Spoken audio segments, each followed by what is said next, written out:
Dalam rangka melihat kesiapan atlet dan kondisi keamanan di lokasi yang akan menjadi salah satu pusat pertandingan olahraga Asian Games tahun 2018, Wakil Kepala Kepolisian Negara Republik Indonesia, Komisaris Jenderal Syafruddin, meninjau kegiatan atlet Jakabaring, salah satunya venue bowling Jakabaring.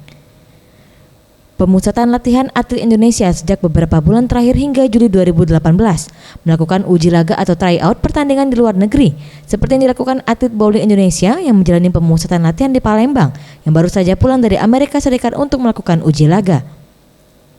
Ketika disinggung terkait keamanan perhelatan Akbar Asian Games 2018, Wakapolri Komjen Syarifuddin mengatakan pengamanan pelaksanaan Asian Games di Jakarta dan Palembang sudah dilakukan persiapan secara maksimal. Dan sejak beberapa bulan terakhir, personil Polri yang didukung TNI telah dilakukan simulasi pengamanan atlet dan lokasi pertandingan.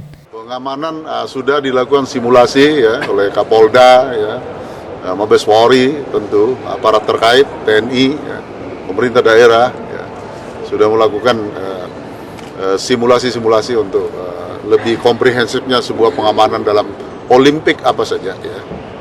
Baik itu kadarnya event dunia, karena ini event dunia.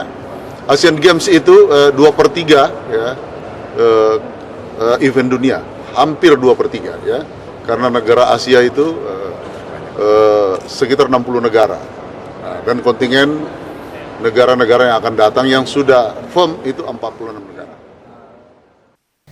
Septian Rizky, Sriwijaya TV.